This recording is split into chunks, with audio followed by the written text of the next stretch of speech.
Hey, what's up everybody? It's Coach Matt, EliteThrowsCoaching.com, coming to you today with week 2 of our online team training. Now, week 1 went out last Sunday. A lot of people signed up for it. They're starting to fill up the Facebook, the private group that we've created. It's really becoming a great community of throwers out there, and it's really cheap at only 14 bucks. If you're interested and you want to get in on this, we're right in the middle of our off-season training. You can get in now, get yourself ready for indoor, or if you don't have an indoor season, you can sign up, print out these workouts, and get to it about 8 weeks before your outdoor season begins. So just click the link below this YouTube video and you can read all about it. All right, now to get through week 2, we're basically going to be doing exercises that are a little bit more difficult than week 1.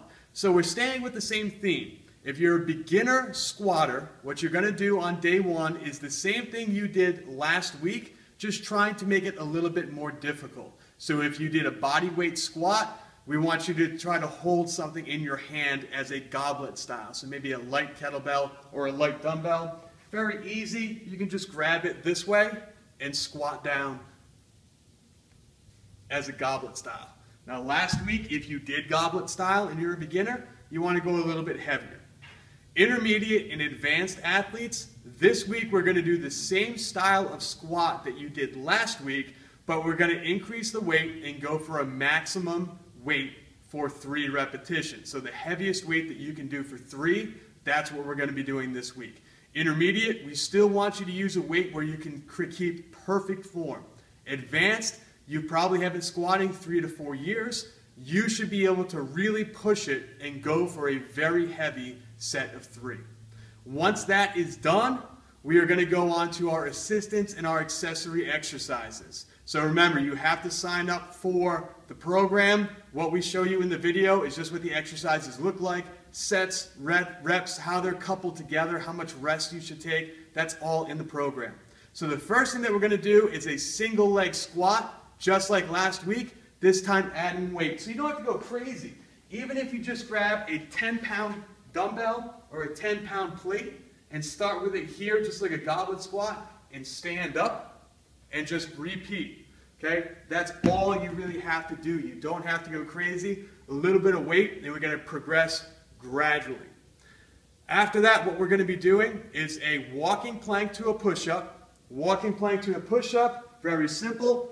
You're going to start in a high plank position. You're going to go down to the elbows, up to the hands, push up. So it's elbow, elbow, hand, hand, push up. We just want to make sure that we're not wiggling our hips. Keep everything as straight and as tight as possible. The next exercise, bent over dumbbell row or kettlebell row, depending on what you have available. Very simple. We want to see the butt up, the chest up, and a good kind of bend to the back. We want a good arch. We don't want to see anybody hunched over. Good arch, hips up, shoulders up. Big pull. We're going to start on the weak side. So if you're right-handed, start in your left. If you're left-handed, start in your right. Again, all the sets and reps are right in the email that you get sent. And now we're going to take you on to day 2. Okay, now for day 2, we're going to be working on bench press.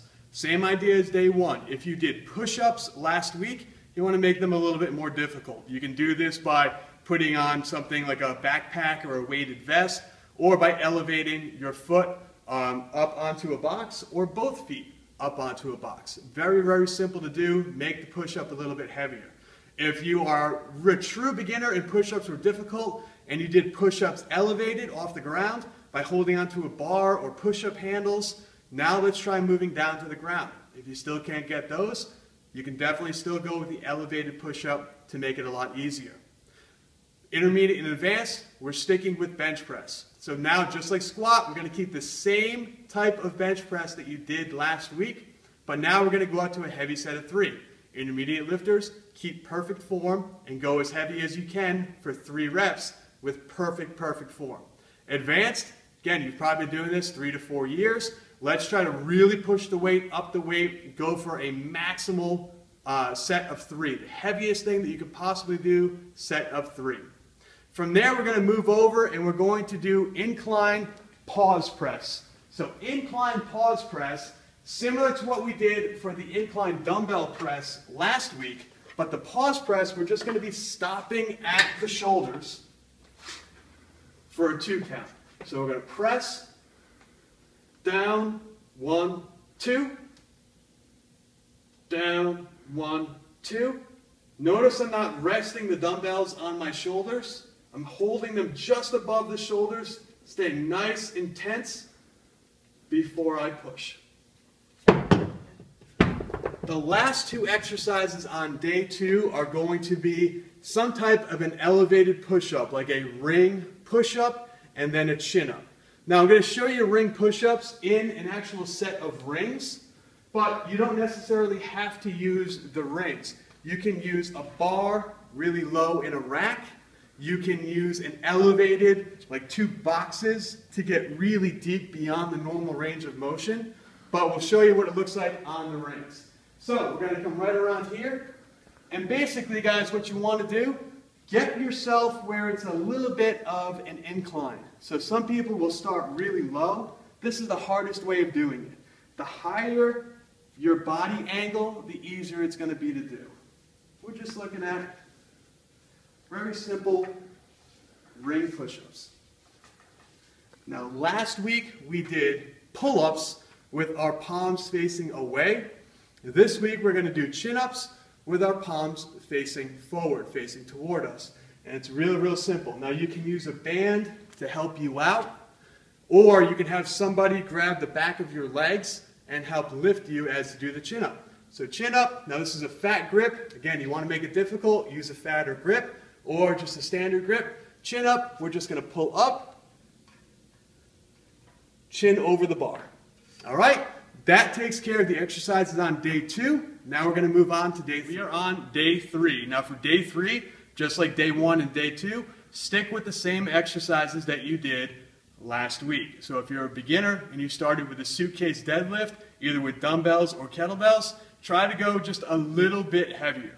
If you did a hex bar deadlift, a sumo deadlift, a conventional deadlift, if you did deadlift off of blocks or pin pulls, whatever you chose to do last week, we're going to do that again for the intermediate and the advanced, and we're going to find a heavy set of 3.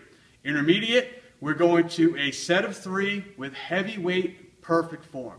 Advanced, we are going to a maximal set of 3, heaviest weight you can possibly use and still get 3 reps. Once that's done, again, all the sets and reps are going to be in the email that you get on Sunday. But once that's done, we're going to go on to a jumping lunge. Now for jumping lunges, it's real simple to do. Essentially, you're just going to start in a lunge position. So down on the ground, we're going to explode and jump, pushing off that front foot as hard as possible, switch our feet in the air, and land gently. And you're just going to repeat over and over and over again for the sets and reps that are, again, in the email that you get. So here's what it looks like. Explode up, land, up, land, up, land. Just repeat. Sets and reps are in the email. Last 2 exercises of the day. The first exercise, recline row under a bar. Pretty much all we're going to do, set the bar up in a squat rack or in a power rack. We're going to hang under the bar just like a bench press, but instead of pushing the bar up, we're going to pull our chest to the bar, hang underneath, chest to the bar. These are also called Australian push-ups, pull-ups, fat guy pull-ups. Any questions, they're underneath the YouTube channel that you're watching right now. Just do a search for recline rows. Last exercise of the day, alternating dumbbell curls. Last week we had hammer curls. Hammer curls, we kept the arm and the hand and wrist perfectly straight. Alternating, we're going to turn the dumbbell at the top, making sure to keep the elbow close. Don't use any body English and throw it up. Right up. On each side, sets and reps in the email. Okay, I'm all out of breath now. So what we're going to do, end it right here. Facebook group is doing great. Keep asking your questions, keep leaving your comments. It's helping everybody out. Thank you very much for being a part of that. The email on Sunday will explain everything. It will also have the explanation of more sprinting and med ball drills and the next step of what you should be doing in the throwing circle. If you want to get signed up, you can certainly do so. It's not too late. Go to the link below, sign up, $14 a month, real simple, and you'll be on that list and get this weekly training every single Sunday. Talk to you soon.